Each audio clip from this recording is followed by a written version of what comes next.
Here are brutally honest truths that will give you an unfair advantage. I'm Alex Tramosi. I'm the founder of Acquisition.com. It's a portfolio of companies that generate hundreds of millions of dollars in revenue per year in aggregate. And a lot of my success in business has come from finding and exploiting unfair advantages. So hopefully this video helps you do the same. So let's start with number one. Pain is the price of progress. The fastest growth periods are often the most miserable. If you want to progress, get used to pain.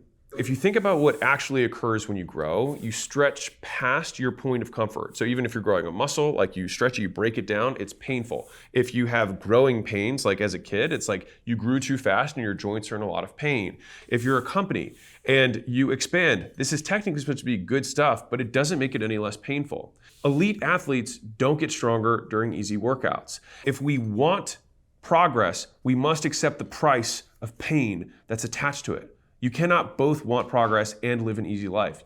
These two things conflict. Number two, happy but not satisfied. So let me explain this.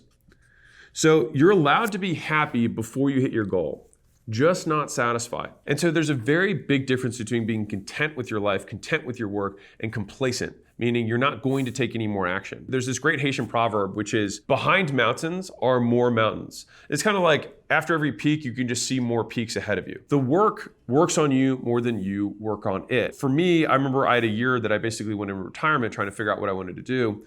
And the thesis that I came out with was that hard work is the goal. And so the fact that there's something that happens as a result of hard work is really just a secondary effect. It's a consequence. But the goal is the work itself. I had a friend this morning who messaged me and they're like, why do you still work? And I was like, because it's the thing that I enjoy doing most. And when I looked back on my life, when I didn't work, I was bored and felt depressed. And when I do work, I am stressed, but I do have moments that I really enjoy as well. I took this as a kind of a foundational truth for me, not for everyone, that there is misery on both sides. So I might as well be productive and useful. And the only way to be productive and useful is to be happy about the process, but not satisfied, so you can continue to provide value to the world. Now, number three, ignore critics. Now, this is probably easy to say, hard to do. So let me break this down a little bit more.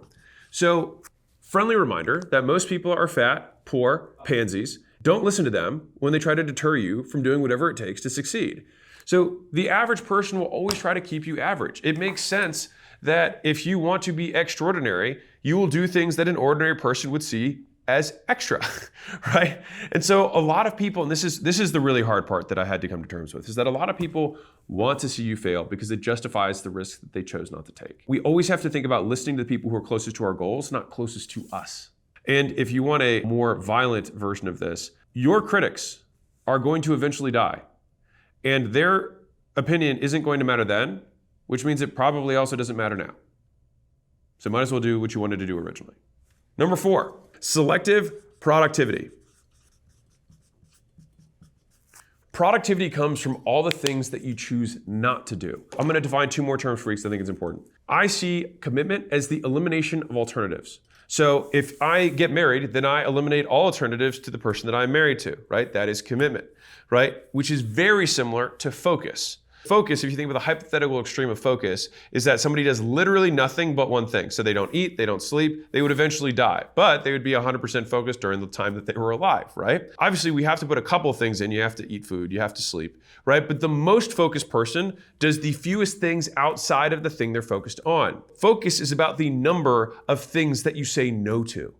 Having this framework is, in my opinion, more powerful for productivity than just about anything else, right? People are always trying to figure out like productivity hacks, but they want to add things to their lives to become more productive, which is completely counter to what focus even means. It's getting rid of everything that's not the thing is how you focus.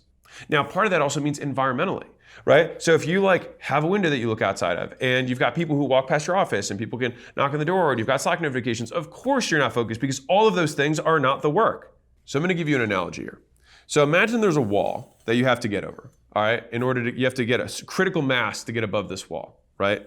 And so you start putting up, these ladders against the wall to try and climb over the wall. All right, this should make some sense. But as you try to build up the little rungs of the ladder, so you put 4 rungs up. Well, you're not going to get the critical mass required to get over the hump to actually get the success you want. But the idea, the fallacy is that, I'll just do all 3 or 4 of these things and I'll see which one works. When the reality is that any of them work, but none of them will work unless you work on one. And so we have to take these 4 rungs that we're able to build and say, you know what? We're not going to do that. We're going to put that rung here because I'm going to take that time that I'm putting for my second opportunity, put it here. I'm going to take this rung and put it right here. And then I'm going to take this rung, and what do you know? I can get over this hump on top, and I can get to the other side of the wall, which of course is where all the money and all the happiness and all the, the girls with, beautiful, beautiful hair. Look at this beautiful hair, right? This beautiful hair. Now she looks like a bug. Anyways, hold on, there you go. What's crazy is that this literally happens at all levels of business. Like people who are starting out, trying to start 5 things, people who are like their 2nd or 5th year. I talked to a guy last night who has a really good business, really good margin, 50% margins, has great revenue retention. He was in cyber security. People stay with him, people pay. He has no problem getting customers. He has no problem delivering on them. And I was like, what's the problem? He's like, me. He said, I get bored. He's like, I just want to start more things. And I'm like, yeah, you got to stop that. It's like, the thing is think about how much more successful you'd be. So zoom all the way out. Think of somebody who gets better every single year and works on the same project for 20 years. You'd be like, my God, that guy's probably really fucking good. And what's interesting about this is that it doesn't matter what project the person works on. You do 20 years of reps and you do nothing else, you're gonna be good.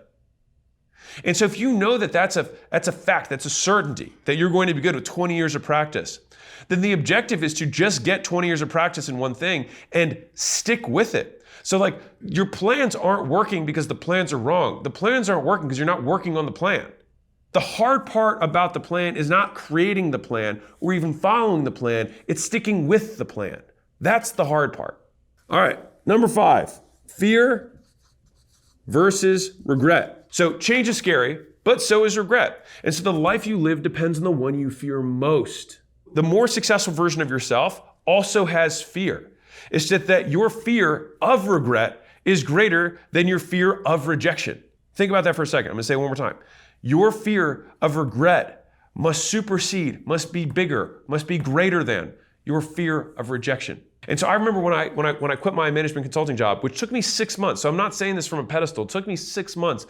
I decided I wanted to quit. It took me 6 months before I actually quit. By the way, you can measure how powerful someone is by the distance between when they make a decision and when it happens in reality. So if you want to feel impotent, then take as long as you possibly can between when you make a decision and when you act on that decision. Now for me, it was 6 months. And all I did was I called my friends up every night. I was like, I'm gonna quit my job, I'm gonna start a business. And we talk every night, literally every night. And I would be pacing in my condo like, I'm gonna do it. And I wouldn't do it. I was too afraid. I was too much of a scaredy cat. But the thing that got me over the hump was this. Number 1, I knew that when I looked back on my life, if I never took the jump, I would have been ashamed of myself.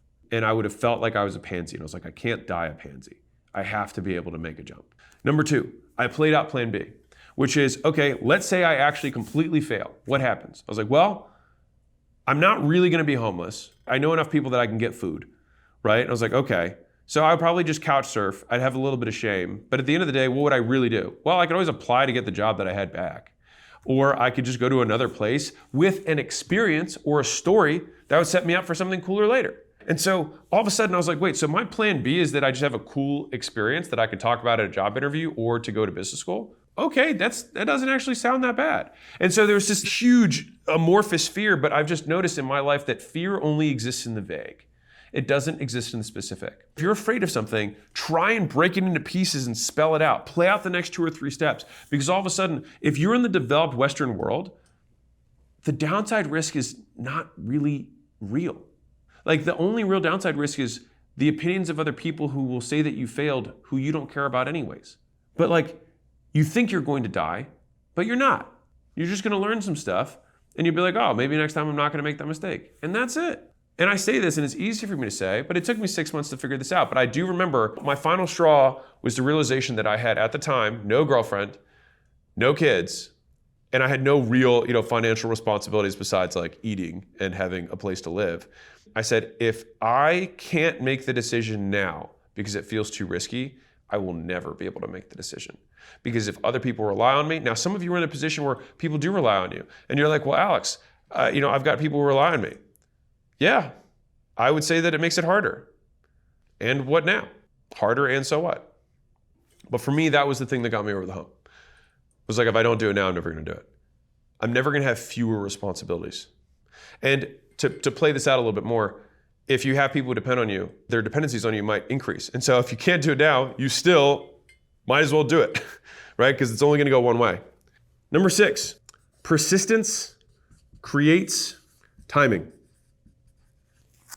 So you can time everything perfectly if your intention is to never stop. I want to say this one more time.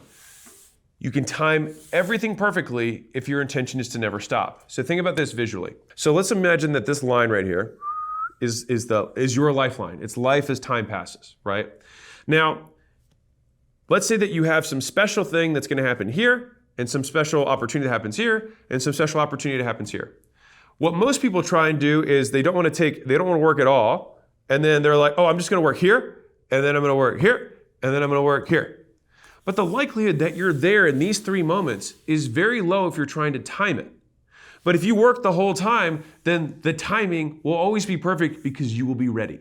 And so perfect timing is a complete myth, but perfect preparation isn't. And that on a long enough time horizon, your opportunity will come. People think that they need perfect conditions to start when in reality, starting is the perfect condition. It creates the perfect condition for opportunity to be capitalized on. And I can tell you this from firsthand experience with me. Like, the more you do, the more you see you can do. And so opportunities multiply with skill. And so the better you get at doing stuff, the more things you know you would be able to do and win at. And so the goal is to gain as many skills as possible so that you have access to the maximum number of potential opportunities. A lot of people are thinking that, oh, I'm gonna wait for the right moment. But when you have unlimited skills, like Elon can go do whatever he wants. He could build a city in the middle of the ocean. And so he could do that. He has the skills because the world of opportunity is open to him. He also spent all of his younger years just developing all these different skills and becoming a polymath across all these different things. Independence, political stuff, put it away. The point is the guy's good, all right? And so the goal is to get good, and then you will never have a shortage of opportunities. Number 7, envy versus effort. All right, let me break this down.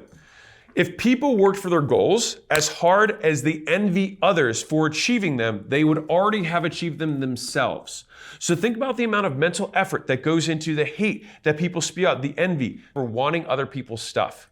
I'll give you a couple hard truths about this. Number 1, no one is doing as well as you think they are. So by comparison, you're actually better off than you think. Number 2, you don't win by beating people. You win by growing into your potential and then allowing them to shrink into irrelevance by consequence. 3, and guess what? Your biggest threat is not your competition.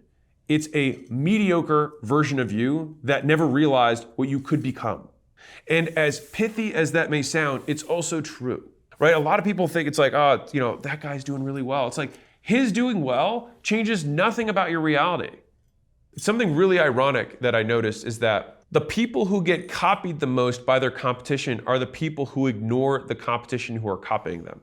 Fundamentally, you start by focusing on the customer, and if you always put the customer first, everyone will copy you because you're actually doing the thing that will work, which is focusing on the customer. And there's a lot of weird things in life like that, where like it's the opposite is what you'd think. Like, oh, I'm going to look at what everyone else is doing. It's like, no, just do what matters most, and then people who don't know how to think will just copy you. The real threat is that no one copies you at all because you're doing nothing. If you take all this effort that you put into comparing yourself to other people, that you look to kind of like tearing them down sometimes, even in your mind, let's be real, maybe you don't say it to other people, but in your mind you're like,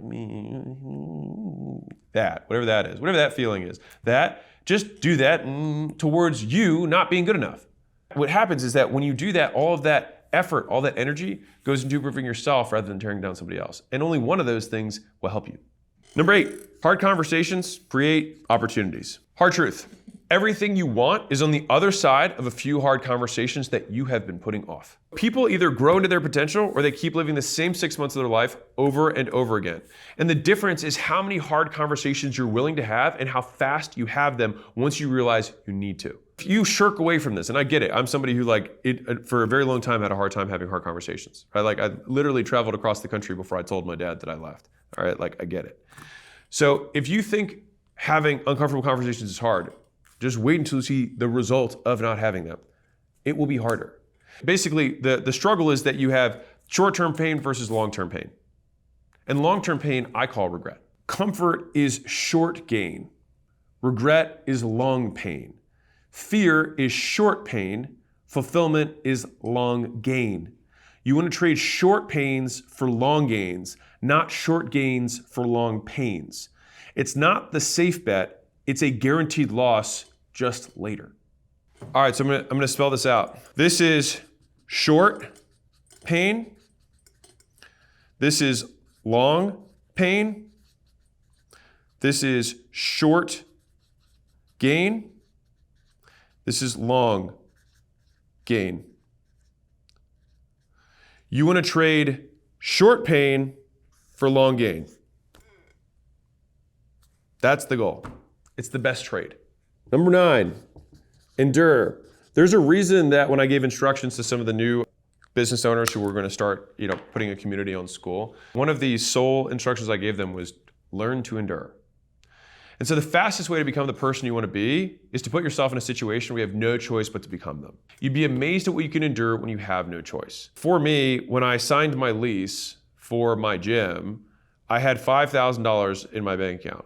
The rent was $5,000. I had never really made money before. And so I was like, oh wow, how does this work?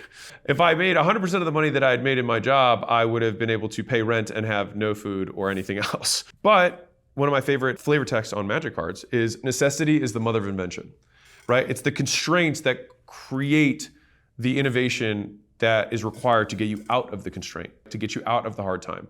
And so when I think back on human history, sometimes we think that things that we're going through are hard, but they're certainly much easier than things that other humans have endured. And how did they endure them? Well, when the only choice they had was die or endure, you tend to endure.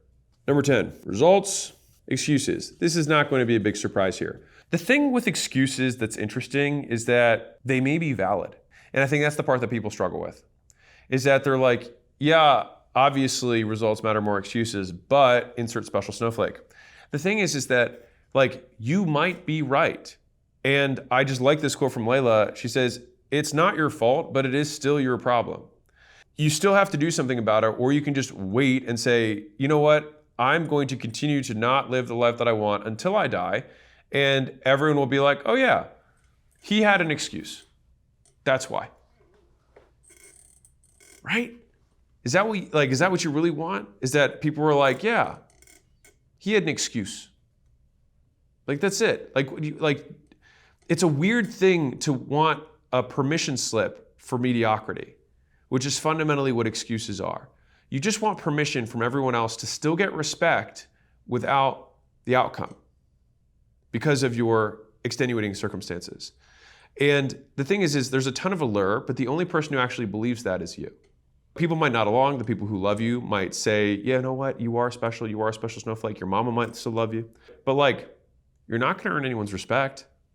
And I think you certainly won't earn the respect of the person that matters most, which is you. Because you'll always know that you could have done more, that you could have done better. That's the one that keeps me up.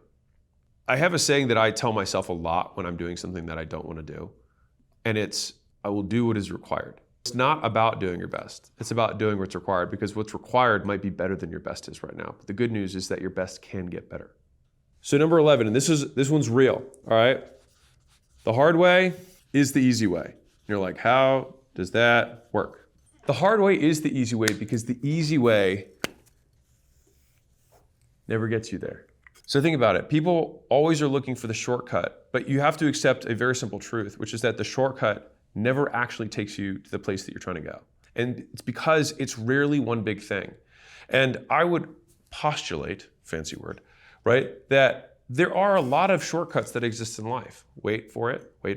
And everyone already uses those. And so whenever an actual shortcut gets found, all humans immediately do it, and it no longer becomes a shortcut. It's just a thing that everyone does, and it's not really a thing anymore. We learned how to tie knots. That was a big breakthrough. And then everyone ties their shoes, and they're like, oh my God, let me show you the shortcut to this. It's like, oh, you tie, oh my God, everyone does it, and it's not a thing anymore, right? And so all the things that you want to have that most people don't have shortcuts.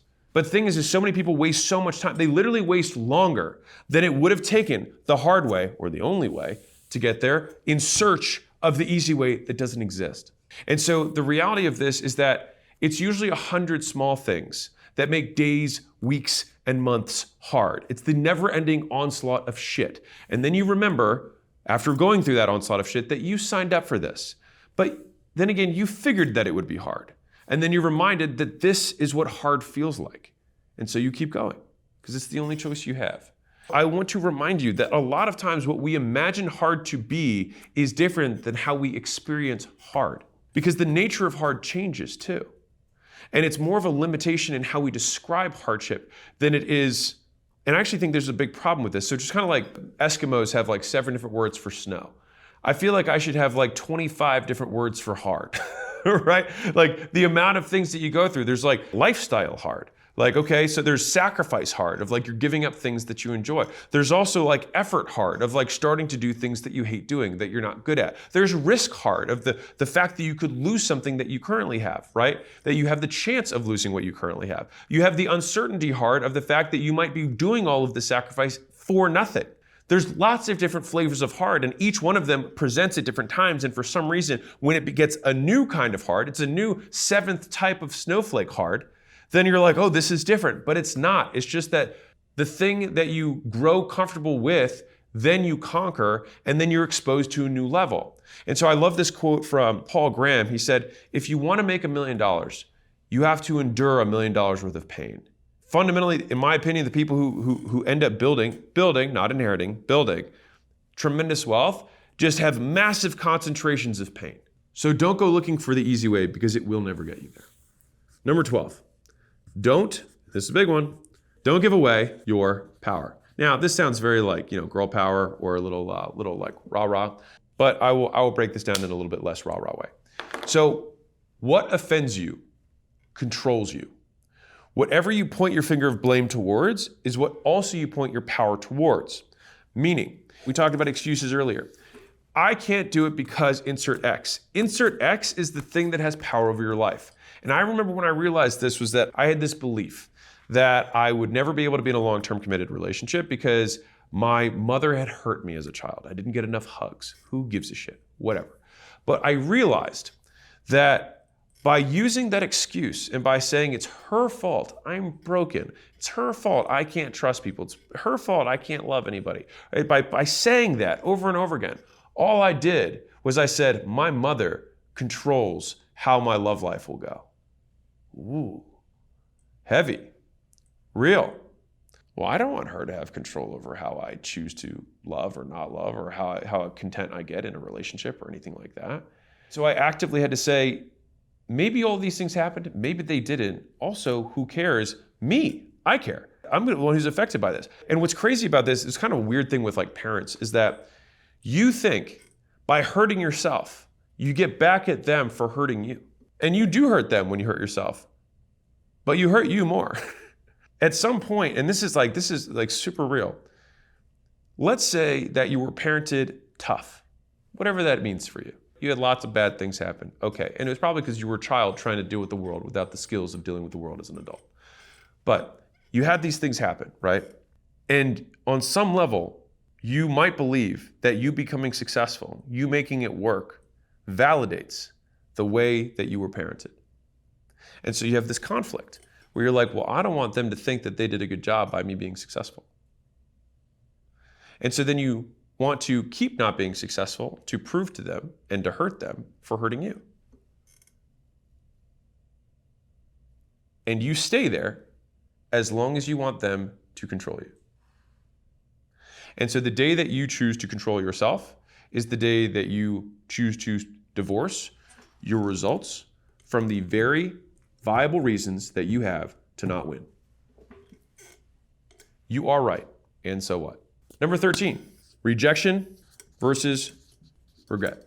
At some point, everyone needs to choose whether they'd rather risk rejection now or guarantee regret later. And so losers fear rejection, winners fear regret. And most attempts fail of anything. Failure is literally a prerequisite for success. And one of my favorite quotes of mine is greatness rejects all first-time applicants. And so it's kind of like that person that just is like, oh, I can't get a job. And you're like, well, what have you done? And they're like, well, I applied somewhere. And you're like, what do you mean? And they're like, I applied somewhere. And you're like, and they're like, yeah, and I didn't get the job. They didn't even call me. And you're like, you went to one place? And they're like, yeah. This is gonna be a really good analogy for somebody who's listening to this, only for people who don't have a business yet. A lot of starting a business is the number of reach outs that you had to do in order to get the path, the job, the career that you want right now. So think about the amount of interviews, think about the amount of outreach, think about the amount of job ads, think about the amount of resumes that you sent out. Think about all of that. And all of that work got you what I would consider one sale. You got one person to say yes to you, and they would give you money for work. All right? Now, obviously within the context of an employee relationship, but fundamentally it actually works the same way. All you do in a business is the same thing. If you can handle that level of rejection, then you can handle the same level of rejection in a business. It's not actually that different. The question is whether you can handle that level of regret years later for not doing it. And I'll say this, one of the things that I've noticed between champions and everyone else is that everyone else, is so excited when they win. They're so excited, by the idea of them getting first place. But there's a reason that they never get first place. It's because they're excited about it. The people who always and very consistently hit first place and win the championships are relieved because they tend to hate losing more than they love winning. And they expected to win because of the level of preparation they had compared to everyone else. Which brings me very magically to number 14, consistency beats talent. So listen to this. You can beat most people at anything if you just stick with it for a year. You can become competent at just about any skill in 20 hours. It's just that people will wait 10 years to get the first 20 hours logged. Right? Like if you want to learn how to play the first few notes of a guitar, you can learn in about 20 hours. Now, are you going to be Jimi Hendrix? Which Gen Z, he was a guitarist, Purple Haze, you can look it up. Anyways, the point is that people have this huge delay before they begin. And what makes things hard isn't complexity. It's consistency. And so as boring as it is, you just have to keep doing it before you get anything back. So one of my favorite quotes from myself is, the world belongs to those who can keep doing without seeing the result of their doing. You have to delay how quick you get a reward, how fast you need a cookie in order to keep going. I've been told that I'm decent at presenting and talking on stage in front of people. And what a lot of people don't see is that for years, I spoke with a microphone in front of a group of people, and I did it like multiple times a day, and I did that in the form of a fitness session. And so I had to literally stand on a box and shout around and tell people what they had to do, and I had to do that for years. And I remember when I had to get on stage for the first time, and I had, in high school, been very nervous to public speak. And as I was about to get up on stage, I was like, why am I not nervous about this? Like, this is weird. Like, I should be nervous. Like, why am I not nervous? And I was like, oh, I've done this so many times, like so many times. And I'm not talking about, Civil War history and Abraham Lincoln. I'm talking about stuff I know. Outwork your self-doubt through repetition, not affirmations. You don't do it through belief. You do it through stimuli habituation, which is just fancy words for saying you expose yourself to the bad things so many times they get used to it, and it's no longer a bad thing anymore. It's just life. If you want to get over a fear, the way they do it is habituation. So if I wanted to get over, being afraid of spiders, I'm not afraid of spiders, but some people are afraid of spiders, right? If you want to get over that fear, you literally lock yourself in a room with a bunch of spiders, and all you do is you just have panic attack after panic attack, and you pass out, and you wake up again, the spiders are there, you pass out, you keep doing it. Eventually your nervous system adjusts, and 5 hours later, 8 hours later, you walk out of the room unafraid because you have habituated. And so the point of practice for all of these things is to habituate as fast as you can. And so we're trying to microwave that period of time. And the thing is, let's say it takes this many reps. You can have this many reps take you a year, or you can have it take you a month, depending on how dedicated you are to it. Number 15, have no shame. All right. Now, I have told this before, but my plan B was that I would drive Uber and strip. Now, I think part of that was because I wanted to, thumb my, whatever the Shakespearean saying, I bite my thumb at you, to bite my thumb at my very respectable parents. And say, like, I would take off my clothes for money. Now, of course, they would be horrified by that. But I think part of the reason I was okay with it was I was like, I'm gonna do it my way. I want to be crystal clear here. If you have no money and you want to make money, you should have no shame. Knock, call, email, text, DM, ask. Life-changing doors do not open themselves. And sometimes I feel like shame was invented by people who have to prevent people who have not from taking action. Because all of this is just an illusion. What are you ashamed of? Trying? Like, let's play it out. Remember I said fear only happens in the abstract, not in the specific? So if you reach out to a stranger, no matter what happens, you always come out better than before because you either have a sale or you have an experience. Both make you better. And so the crazy thing about trying is that it has an asymmetric risk-reward return. So worst case is you get a no and you learn from it. You get better. Life gives you unlimited shots while you're alive. And so if you have nothing, like you're just basically cashing in lottery tickets and saying, oh my God, I lost, but what you're paying with is time. Fine. Pay more time, get more tickets, keep scratching. So do you know the difference between shame and guilt? Guilt is when you break your own rules. Shame is when you break other people's rules. So if you are gay and you're in a religious community, you would probably feel shame. If you also share that religious community's rule set, you would also feel guilt. If, let's say, you were in a very liberal, progressive environment, you might feel neither shame nor guilt. And so the question is, whose rules are you following? If you have this feeling, this fear of being ashamed, then the question is, who's the one who wrote the rules that you're choosing to follow? And I can promise you, it's not the people who are successful, because they're the ones shouting on the rooftops telling you that it's totally different once you get in the pool. It's very different. It's kind of like the lights of the world turn on, and like you're living in this mirage when you're not succeeding, where there's all this uncertainty, there's all this ambiguity, there's this fog of the unknown in front of you. But as soon as you start taking action, things become very crystal clear. I think there's this, I'm sure some Stoic analogy that said this, but basically like if you've ever walked through very dense fog, you can only see a couple steps in front of you. The only thing that you can do in fog is just start walking. And as you walk, more steps become available to you. And so there's this misconception that you're going to be able to see the entire path ahead of you. But it has two fundamental fallacies in front of it. Number one is that you have the right vision to be able to see that far with your current skill set and resources, which you don't. Because imagine today, all of your conditions change. You had more skills, which is hard to imagine because you can't imagine what it's like to have the skill. But maybe let's say you have resources that you didn't have before. Well, that would probably change the way you'd play the game. So trying to play out and try and play 17 steps in advance when the game itself is going to change and you as a player are going to change. The only thing that you can boil all of this down to is to take the steps that you can see in front of you, one at a time. And I would write this down of like, what are the things that are stopping me? And more specifically, whose voice do I hear? Whose voice or judgment am I afraid of? Because usually it's people, it's society is what we say, but it's usually like two people. And I remember when I had this big decision that I had to make, when I was considering selling Gym Launch, I thought that $46 million was not a lot of money for the business. Now, some of you may hear this and be like, oh my God, that's amazing. But believe it or not, before COVID happened, Gym Launch was valued at $150 million. And so for me, going from 150 to 50 or 46, it felt small, right? It felt like a really small number.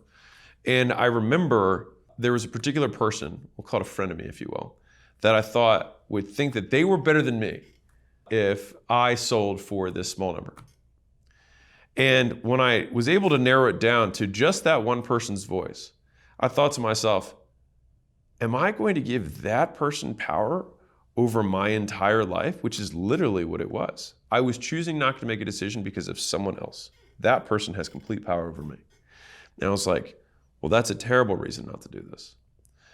And the crazier part is that even if you're right, and that person does say that you suck, so what? Most people don't want you to win. And even if you do win, they will try and do a reverse excuse, which is called a justification for why you should be excused of the respect that you should earn for having won. He just has good genetics. He has great parents. He inherited his wealth. He had good connections. He was born in America. He speaks English. He's a man. He's white. He's whatever you want. But giving the person justifications in no way helps you.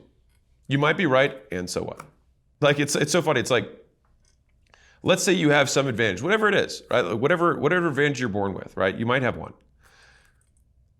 It's kind of the same thing as the parent thing. It's like, well, I don't want to be successful because I don't want to prove that I had this advantage. It's like, would you prefer to prove everyone wrong by saying I had this advantage and I also wasted it? I remember, I'll tell you a story, and I think that'll round this off well.